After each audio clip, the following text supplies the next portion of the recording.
Savez-vous ce qu'est un crédit social ou un système de crédit social? Il s'agit d'un système de surveillance totale dans lequel un gouvernement espionne le comportement des citoyens de manière globale, attribue ou retire des points pour cela et en fonction du solde du crédit social, les citoyens sont soit traités de manière préférentielle, soit pénalisés. C'est surtout connu en Chine. Par exemple, en 2018 encore, SRF a parlé avec un regard critique des conséquences du système de crédit social chinois sur les citoyens. La même année, un membre du Parlement s'est exprimé lors du congrès du Parti chinois. Je demande un large éventail de sanctions pour les personnes ayant un mauvais crédit social. Ceux qui ont ce mauvais crédit doivent être limités dans leur liberté de mouvement, et ce par différents moyens. L'exemple du journaliste d'investigation Liu Hu, qui a été mis sur une liste noire pour un article sur les fonctionnaires corrompus, montre comment on peut imaginer cela de manière très pratique. Il est surveillé en permanence, peut à peine exercer son métier, ne peut plus prendre le train ni l'avion. Je ne peux plus réserver d'hôtel, je ne peux plus acheter d'appartement, je ne peux pas enregistrer de société ou être le représentant légal d'une organisation. Depuis, le calme est revenu dans le mainstream. Après plusieurs publications, il n'y a pas eu de tollé général. La Chine est loin. Dans l'Occident démocratique, une telle chose serait impensable. Vraiment? Presque personne ne se doute qu'on élabore déjà des plans concrets pour installer un système de points de crédit social dans le monde entier. Car SRF et d'autres médias de droit public le cachent totalement, faisant ainsi miroiter à la population occidentale une sécurité factice. De quel plan s'agit-il?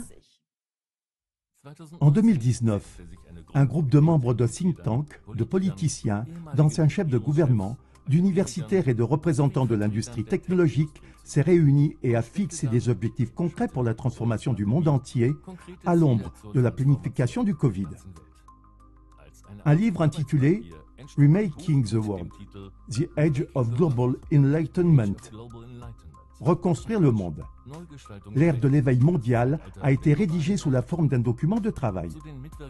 Parmi les contributeurs, on trouve des personnes haut placées, comme la présidente de la Commission européenne, Ursula von der Leyen, Vint Cerf, vice-président de Google et qu'on appelle le père d'Internet, ou Ramu Damodaran, chef de l'initiative Impact académique des Nations Unies.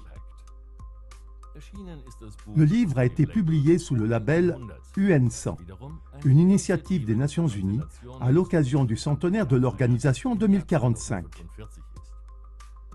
Mais c'est un influent think tank américain, le Boston Global Forum, qui tirait les ficelles. De quoi parle le livre en question?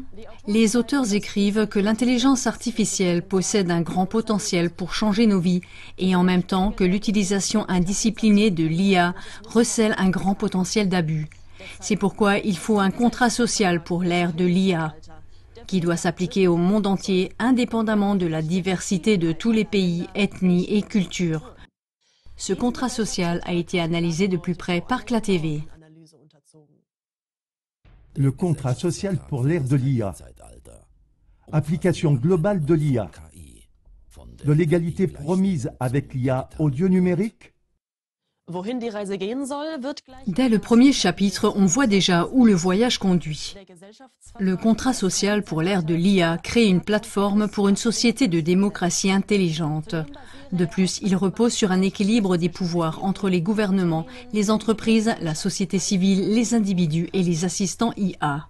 Établir un tel équilibre des pouvoirs est un objectif très élevé et nécessiterait rien de moins qu'un changement de système global. En effet, la situation politique mondiale actuelle devrait plutôt être décrite comme un déséquilibre du pouvoir dans lequel des clubs secrets et des groupes de réflexion sans contrôle démocratique définissent l'agenda. Regardez à ce sujet les documentaires de CLA-TV sous le hashtag CFR. Or, l'initiative UN100 poursuit précisément cette politique. La preuve en est que le contrat social pour l'ère de l'IA a également été créé sans contrôle démocratique et encore moins avec un mandat des peuples. De plus, vous avez bien entendu, l'UN100 inclut des assistants de l'IA dans le prétendu équilibre des pouvoirs. Concrètement, cela pourrait signifier, par exemple, que les intelligences artificielles aient leur mot à dire dans les processus politiques. On peut vraiment douter que l'équilibre des pouvoirs évoqués ci-dessous soit maintenu. Il semble beaucoup plus probable que cette égalité soit un premier pas vers le Dieu numérique tant évoqué, à la direction duquel l'humanité devra un jour se soumettre. Démocratie intelligente. La Smart Democracy ou démocratie intelligente mentionnée n'est pas définie plus avant dans le document de l'UN 100. Faut-il entendre par là une forme de domination dans laquelle une intelligence artificielle sait toujours ce qui est le mieux pour la société? On n'en est pas si loin. En 2017, le fondateur du FEM, Klaus Schwab, parlait avec admiration du fait que les technologies numériques prédictives pourraient bientôt rendre les élections démocratiques inutiles.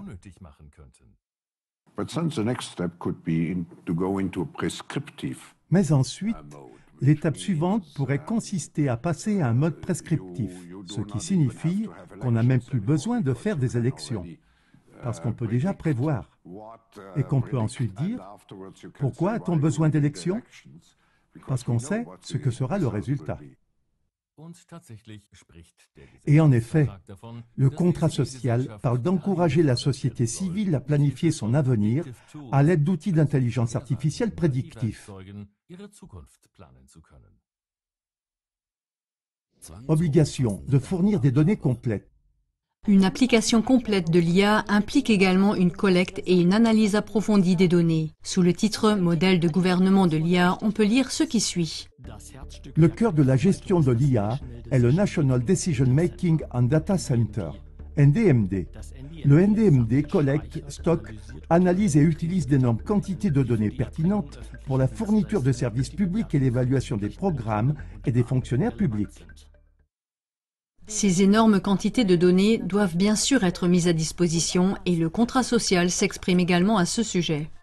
Les individus doivent contribuer au bien commun en fournissant des informations personnelles importantes, comme par exemple lors de la collecte de données de recensement et de l'élection de responsables publics.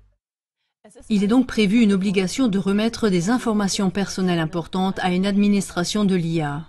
Le fait que chaque citoyen de la Terre doive en outre recevoir une identité numérique n'étonne plus guère à ce stade. Par ailleurs, il convient également de mentionner que la contrainte est une caractéristique qui traverse le contrat social. En effet, au cas où des acteurs ne respecteraient pas le contrat social, l'Alliance démocratique pour la gouvernance numérique en serait responsable. Cette autorité supranationale doit être constituée en tant que, je cite, « autorité mondiale chargée d'appliquer le contrat social pour l'ère de l'IA ». Les objectifs de durabilité et les objectifs du FEM comme base d'analyse des données. Pour la collecte et l'exploitation de ces données, le contrat social propose deux modèles. Premièrement, le processus de mesure des données de l'agenda 2030 qui est lié à 17 objectifs dits de durabilité. CLATV a documenté de plusieurs manières, sous le hashtag Agenda 2030, comment ces objectifs servent en réalité à plonger le monde dans une nouvelle forme d'esclavage. Deuxièmement, les critères ESG du Forum économique mondial, en abrégé FEM, doivent servir de base à l'analyse des données. ESG est l'abréviation de environnementaux, sociaux et gouvernance. Le FEM est un groupe de réflexion avec une incroyable concentration de pouvoir qui exerce une influence sur les politiques internationales en contournant les structures parlementaires. Vous en saurez plus en regardant l'émission de CLATV, le FEM est ceux qui tirent les ficelles, une conspiration mondiale. Le militant suisse des droits civiques du mouvement de protestation face aux mesures Covid, Mass Vol, Nicolas Rimoldi, analyse comme suit l'intégration de ces objectifs. L'utilisation des métriques de données des objectifs de développement durable des Nations Unies et des critères ESG du Forum économique mondial comme base sur les décisions politiques suggère toutefois que l'IA et les politiques qui en découlent sont fortement axées sur ces objectifs mondiaux spécifiques. En entraînant l'IA sur les métriques des ODD et des ESG, il est implicitement établi que seules ces données et ces objectifs seront reconnus comme vrais et pertinents. D'autres perspectives ou sources de données alternatives sont alors considérées comme moins fiables ou fausses. Fazit. Conclusion. L'application globale prévue de l'IA comporte un énorme potentiel d'abus de données et transforme les gens en citoyens transparents. De plus, c'est une gigantesque prétention de la part de l'UN100 de vouloir imposer de tels plans à toute l'humanité, sans aucune légitimité démocratique. Tournons maintenant notre regard vers le cœur du contrat social. Le système de récompense SVR. Le contrat social pour l'ère de l'IA révèle son véritable visage dans le chapitre Social Value Reward System, en abrégé SVR et en français Système de récompense pour la valeur sociale. Il s'agit de créer un système de suivi et d'évaluation des gouvernements, des entreprises et des individus basé sur leur contribution au respect des normes, des standards, des valeurs communes et du droit international en matière d'honnêteté, de transparence, de responsabilité et d'obligation de rendre des comptes. Pour beaucoup, le terme de système de crédit social est plus familier. Un tel système est déjà utilisé en Chine et fortement critiqué.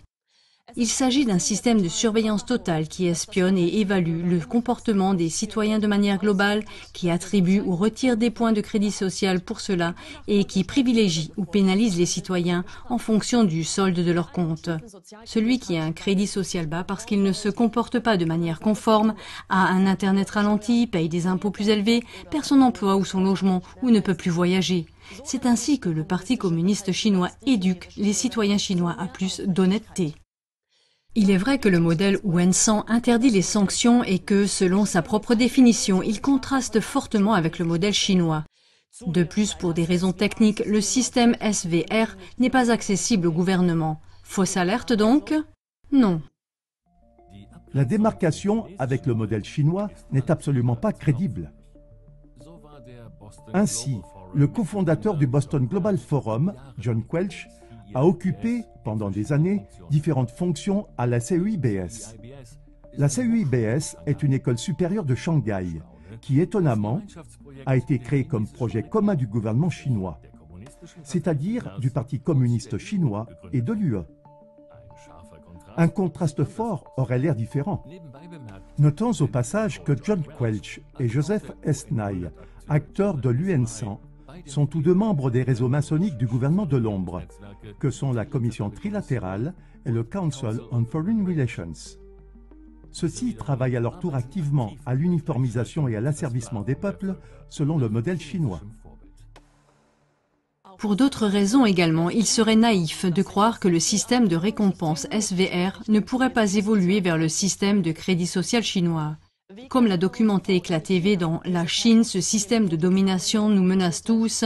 L'état de surveillance qu'est la Chine a été financé et mis en place par les familles Rothschild et Rockefeller en tant qu'expérience sociale afin d'étendre ensuite ce modèle de domination au monde entier. Et c'est ainsi que la dictature chinoise récolte de manière effrayante la reconnaissance de politiciens puissants, même sous nos latitudes. En 2013, par exemple, l'ancien Premier ministre canadien Justin Trudeau s'est exprimé ainsi. Dans une certaine mesure, j'admire la Chine parce qu'en raison de sa dictature fondamentale, elle est capable de transformer son économie en un clin d'œil. Le fondateur du FEM, Klaus Schwab, a lui aussi fait l'éloge des réalisations du Parti communiste chinois. Et si nous nous souvenons que la métrique des données du FEM doit servir de base à l'application de l'IA dans le contrat social, la boucle est bouclée. Même sans mesure punitive, le système de récompense SVR est une aberration. La surveillance totale de l'évaluation du comportement de chacun, c'est la fin de la vie privée et donc la fin de la liberté. En combinaison avec les monnaies numériques des banques centrales, en abrégé CBDC, il est facile de couper les vivres à quiconque ne se conforme pas. L'UN100 est très favorable à la monnaie numérique de banque centrale. Enfin, il faut préciser qu'un système qui récompense la conformité dégrade l'homme en tant qu'être libre. Le militant des droits civiques Nicolas Rimoldi dit à ce sujet: Nous les hommes devons être éduqués pour devenir des citoyens obéissants. Pas par la contrainte, mais par la non-récompense en cas de désobéissance, ce qui revient au même. Ce système rappelle celui des chiens pavloviens qui sont entraînés à adopter certains comportements pour obtenir des récompenses. Il déresponsabilise les citoyens et les réduit à des participants conformes au système qui agissent selon des règles prédéfinies au lieu d'agir librement et de manière autonome. Résumé. Le contrat social pour l'ère de l'IA promet de faire du monde une meilleure planète et de renforcer la liberté, les droits et la reconnaissance des individus. Mais un examen plus approfondi montre clairement qu'il s'agit de mettre en place un système dans lequel le citoyen est habitué à une domination de l'IA et est réduit à un fournisseur de données. L'Alliance démocratique pour la gouvernance numérique doit assurer l'alignement des États-nations, tandis que le système de crédit social surveille les gouvernements, les entreprises et les individus et les aligne sur l'agenda 2030 ennemi de l'homme en les récompensant. De facto, un système qui veut nous priver de notre liberté et de notre dignité. Chers téléspectateurs, le temps de mettre un terme au contrat social pour l'ère de l'IA, c'est maintenant et vous pouvez y contribuer activement. Diffusez cette émission autant que possible afin de faire prendre conscience au public de ces sombres projets dès maintenant. Échappez à la prison numérique en utilisant de l'argent liquide chaque fois que c'est possible ou en remplaçant les communications numériques par de vraies conversations. Soyez conscients que les solutions dites intelligentes comme le smartphone, la maison intelligente ou la conduite autonome préparent le chemin de la démocratie intelligente. Mettez un terme à la domination planifiée de l'IA en renonçant à l'utilisation de l'IA dans votre vie quotidienne et en privant ces systèmes de leur base, vos données personnelles. Le fondateur de CLA-TV, Ivo Sasek, a récemment mis en lumière un autre aspect très fondamental de ces technologies. Découvrez ci-dessous un extrait de son discours lors de la journée des amis de cette année.